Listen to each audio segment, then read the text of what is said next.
Velasco asumió poderes dictatoriales. Importantes jefes y gestores del golpe fueron los coroneles del ejército José Graham y Rafael Hoyos Rubio, entre otros. De inmediato se clausuró el Congreso, se desalojaron ministros y se detuvo a varios dirigentes apristas.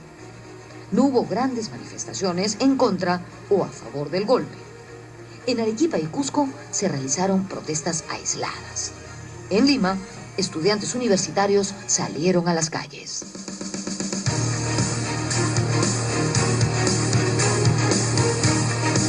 Me acuerdo que salimos a la calle, estábamos en la Plaza Francia, nos enfrentamos a la policía, un rechazo al golpe, ¿no? Porque era un golpe de Estado contra un gobierno democrático.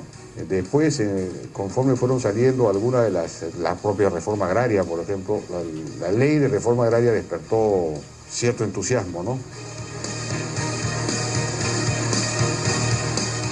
Por ejemplo, la reforma agraria es muy radical. Yo era estudiante universitario, bueno, yo estuve en contra. Después ya salí y vi la reforma que hacían y me sorprendieron, ¿no?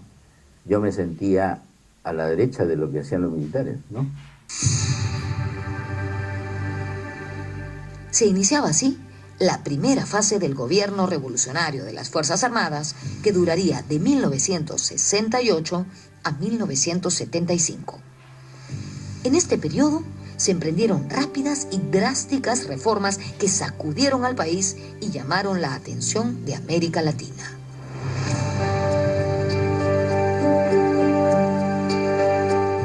Yo diría que ese golpe tuvo la intención de hacer las grandes reformas que no habían hecho las fuerzas desde el año 30, que habían ofrecido el 30, el APRA, luego Belaúnde, ¿no? La democracia cristiana, en fin, ¿no? El programa de Velasco no era diferente al programa de Haya o de las fuerzas reformistas en general. Era más o menos el mismo programa.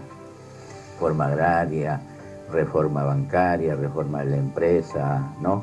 Nacionalización de ciertos recursos que tenía la IPC.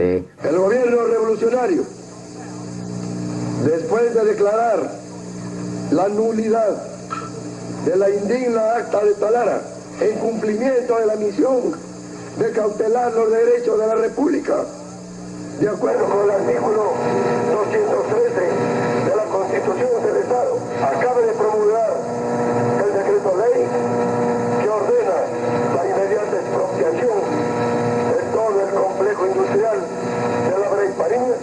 A solo 6 días del golpe se produjo la toma de Talara.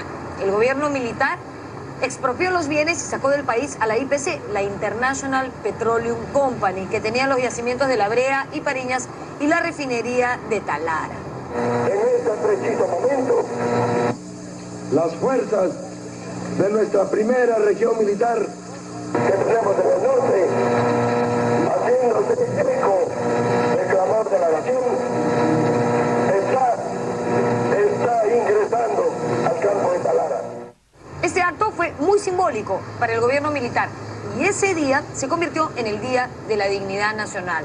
Recordemos que el problema de La Brea y Pariñas fue enarbolado como pretexto o causa para el golpe militar, aunque también se dice que lo que los militares querían con este golpe era impedir que el APRA llegue al poder en las elecciones que se avecinaban, las elecciones de 1969.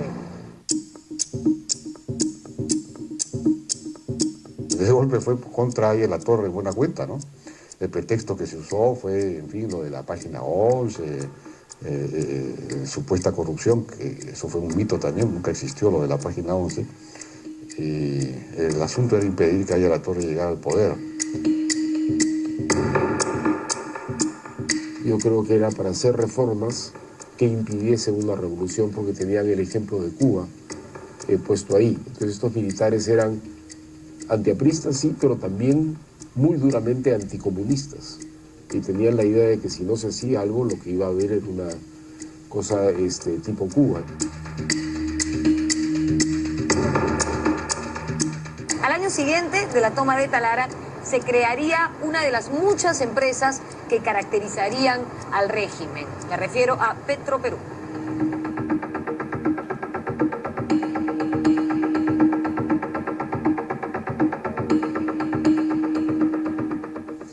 Aunque fue la más conocida, la reforma agraria no fue la única de las reformas implementadas durante el régimen velasquista. Se estatizaron las concesiones mineras, por ejemplo. Se creó Minpeco, Minero Perú Comercial. Se creó también Pesca Perú, es decir, se estatizó la industria de harina y aceite de pescado. Recordemos que por ese entonces Perú era el primer productor de harina de pescado a nivel mundial. También se hizo una reforma en la educación que lamentablemente descuidó a uno de sus cruciales protagonistas, los maestros.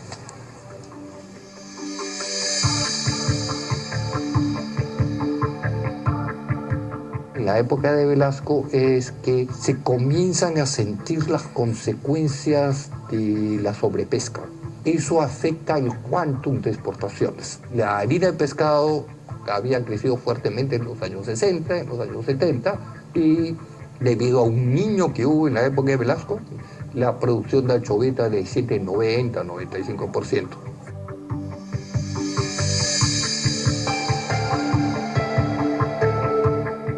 En julio de 1970 se decretó la reforma industrial. Se buscó el desarrollo industrial autogestionario, primordial para garantizar independencia económica. Se crearon comunidades industriales que representarían a los trabajadores.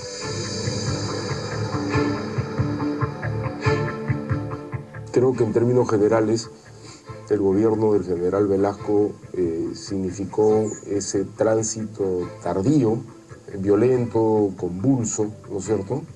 Probablemente no muy bien planeado ni muy bien ejecutado, pero significó la transición de un país rural, feudal, digamos, ¿no?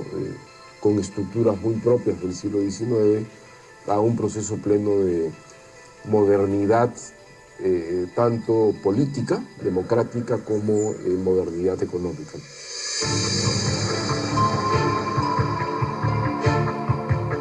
Esa fue la política industrial, que básicamente se basaba en promover la industria manufacturera, que es una política que se inicia a finales de la década de los 50, pero la manufactura ya venía creciendo desde finales de la Segunda Guerra Mundial.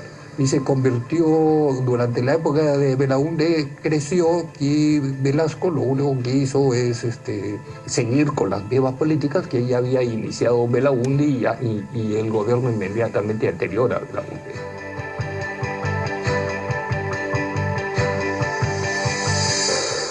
La protección absoluta de la industria, es decir, si tú producías un bien, no se podía importar ese bien, ¿no? Es decir, era arancel infinito. Tú producías lápices, no se cortaba la importación de lápices para que tú tuvieras el mercado interno cautivo para ti. Eso produjo una industria cara, sin competencia, de mala calidad y además importadora de insumos, en lugar de usar los insumos nacionales, porque al mismo tiempo se controló el tipo de cambio, entonces el dólar era barato.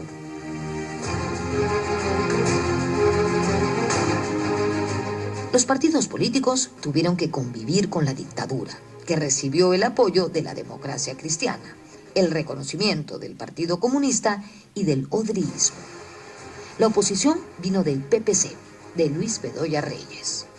Acción Popular vio cómo sus líderes principales eran detenidos o desterrados.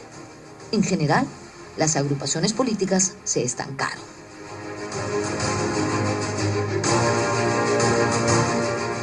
En los 60 se estaba formando, ya existía una suerte de bipartidismo complejo, a veces tripartidismo, pero eso estaba más o menos en marcha. Ahí en la Torre se suponía que iba a ser presidente, en fin, o el APRA, me tocaba en ese momento, y eso se interrumpió, y a partir de ahí es que se inicia el desprestigio o la pérdida de consistencia del sistema de partidos y de los partidos políticos.